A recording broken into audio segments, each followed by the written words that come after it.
ਅਸਲਾਮ ਵਾਲੇਕੁਮ ਦੋਸਤੋ, ਸੋਚ ਦੇ ਸਫ਼ਰ ਦੇ ਨਾਲ ਡਾਕਟਰ ਰਫੀਕ ਤੁਹਾਡੀ ਖਿਦਮਤ 'ਚ ਹਾਜ਼ਰ ਹੈ। ਦੋਸਤੋ, ਅਸੀਂ ਅੱਜ ਗੱਲ ਕਰਾਂਗੇ ਕਿ ਤੁਹਾਨੂੰ ਕਿਵੇਂ ਪਤਾ ਚੱਲਦਾ ਹੈ ਕਿ ਤੁਹਾਨੂੰ ਨਫਸਿਆਤੀ ਮਦਦ ਦੀ ਜ਼ਰੂਰਤ ਹੈ, ਲੋੜ ਕਦੋਂ ਹੈ ਤੁਹਾਨੂੰ। ਮੈਂ ਅੱਜ ਤੁਹਾਨੂੰ ਕੁਝ ਐਸੇ ਨਫਸਿਆਤੀ ਸਾਇਨਸ ਦੱਸਾਂਗਾ ਕਿ ਜਿਹੜੇ ਤੁਹਾਨੂੰ ਦੱਸਣਗੇ ਕਿ ਤੁਹਾਨੂੰ ਨਫਸਿਆਤੀ ਇਮਦਾਦ ਦੀ ਜ਼ਰੂਰਤ ਹੈ। ਦੇਖੋ, ਉਹਨਾਂ 'ਚ ਸਭ ਤੋਂ ਇੰਪੋਰਟੈਂਟ ਜਿਹੜੇ ਕੁਝ ਸਾਇਨਸ ਨੇ ਉਹ ਇਹ ਨੇ ਕਿ ਤੁਸੀਂ ਇੱਕ ਗੱਲ ਦੇ ਬਾਰੇ ਬਾਰ-ਬਾਰ ਸੋਚਣ ਲੱਗ ਜਾਂਦੇ ਜੀ, ਯਾਨੀ ਕਿ ਓਵਰ ਥਿੰਕਿੰਗ ਸ਼ੁਰੂ ਹੋ ਜਾਂਦੀ। ਓਵਰ ਥਿੰਕਿੰਗ ਦੇ ਨਾਲ ਇਹ ਹੁੰਦਾ ਕਿ ਤੁਹਾਡੀ ਨੀਂਦ ਡਿਸਟਰਬ ਹੋਣਾ ਸ਼ੁਰੂ ਹੋ ਜਾਏ, ਯਾਨੀ ਕਿ ਤੁਸੀਂ ਪੂਰੀ ਨੀਂਦ ਨਾ ਲੈ ਸਕੋ, ਤੁਹਾਡੀ ਨੀਂਦ ਜਿਹੜੀ ਹੈ ਉਹ ਪੂਰੀ ਨਾ ਹੋਏ, ਅੱਛੀ ਨੀਂਦ ਨਾ ਹੋਏ।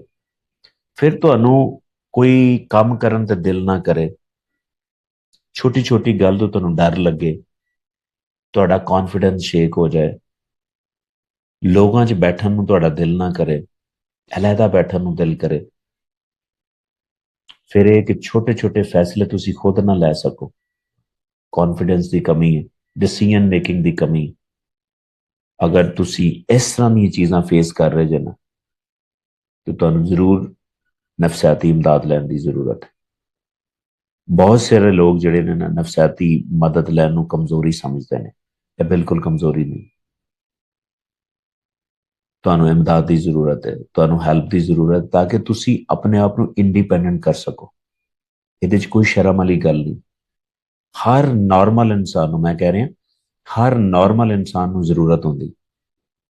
ਅਗਰ ਤੁਸੀਂ ਇਸ ਸਿਚੁਏਸ਼ਨ 'ਚ ਦੇਰ ਕਰੋਗੇ ਨਾ, ਇਹ ਜਿਹੜੇ ਤੁਹਾਡੇ ਛੋਟੇ ਛੋਟੇ ਨਫਸਿਆਤੀ ਮਸਲੇ ਜਿਹਨੂੰ ਤੁਸੀਂ ਸਮਝ ਰਹੇ ਨੇ, ਇਹ ਵੱਡੇ ਮਸਲੇ ਬਣਨਗੇ।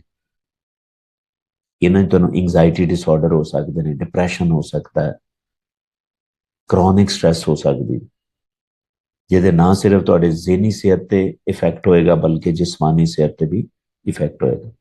ਲਿਹਾਜ਼ਾ ਅਗਰ ਤੁਸੀਂ ਇਸ ਤਰ੍ਹਾਂ ਦੀਆਂ ਚੀਜ਼ਾਂ ਫੀਲ ਕਰ ਰਹੇ ਜੇ, ਤਾਂ ਤੁਹਾਨੂੰ ਪ੍ਰੋਫੈਸ਼ਨਲ ਹੈਲਪ ਲੈਣ ਦੀ ਇੰਤਹਾਈ ਜ਼ਰੂਰਤ ਹੈ। ਉਮੀਦ ਹੈ ਕਿ ਤੁਹਾਨੂੰ ਕਨਸੈਪਟ ਅੱਛਾ ਲੱਗਿਆ ਹੋਵੇਗਾ, ਲੇਕਿਨ ਫਿਰ ਵੀ ਅਗਰ ਤੁਹਾਡਾ ਕੋਈ ਕੁਐਸਚਨ ਹੈ ਤਾਂ ਜ਼ਰੂਰ ਕਮੈਂਟ ਸੈਕਸ਼ਨ 'ਚ ਦੱਸੋ। ਇਨਸ਼ਾਅੱਲਾ ਮੈਂ ਉਹਦਾ ਜਵਾਬ ਵੀ ਦਿਆਂਗਾ, ਹੋ ਸਕਿਆ ਤੇ ਵੀਡੀਓ ਵੀ ਬਣਾ ਦੇं।